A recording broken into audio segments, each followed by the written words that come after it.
It's an amazing outcrop. Nobody's worked there before in terms of looking for fossils, and we can actually do whatever we want to because it's one of our museum properties. So it's the first time really in the history of collecting that we can set up a long-term excavation.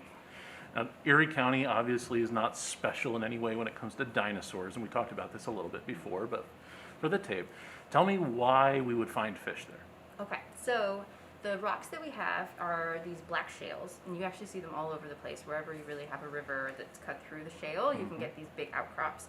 And that is essentially the bottom of the ocean 358 million years ago. So it was mud that was at the bottom of the ocean when we, as Cleveland, were much closer to the equator and the ocean.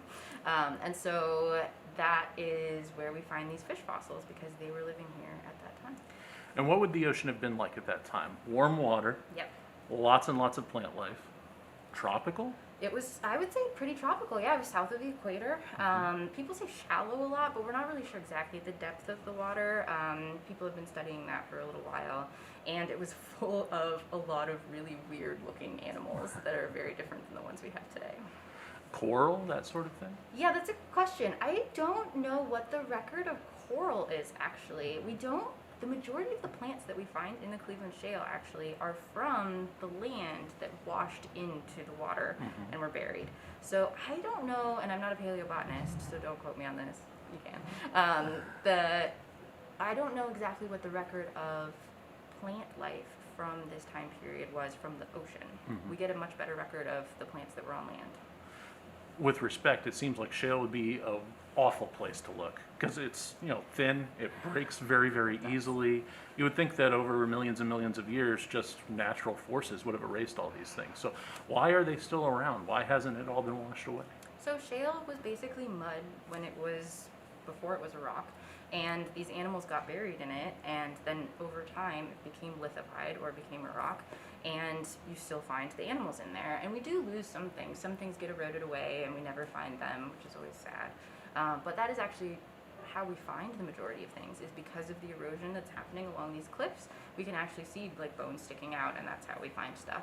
And then the best way to really excavate shale is you pull out a big chunk of shale, you hit it with a hammer on the side and split it open, and that's usually how you find the fossils.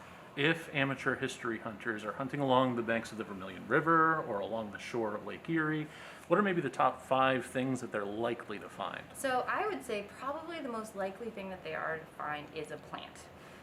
And these are pretty hard to recognize. The majority of the fossils are actually very hard to recognize because they're the same color as the shale.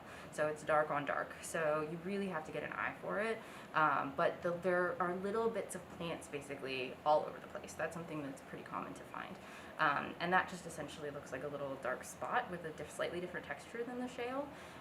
We also find fish scales quite a lot. So when you crack open the shale, you can see just like these spots basically, and if you move it around, you can see it shimmering in the light. And so we see those quite a bit. And then if you get lucky, you would find something like an arthrodire bone. There are bone fragments. People have called us before finding them, so it's definitely not impossible, but it's not super common. The place that you intend to hunt this summer is an outcropping. Why is that a better spot than maybe, say, some of the stones along the Vermilion River bank?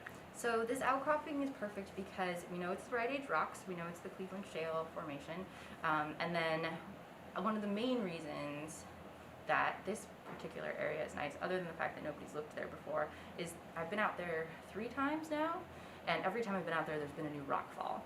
And rock falls are great for us for looking for fossils because when you're looking in the actual cliff itself, the chances of finding something are low, and then also the chances of being able to get it out are not great. But if they're already fallen out of the cliff face, then you can go through cracked open rocks and look for fossils like that.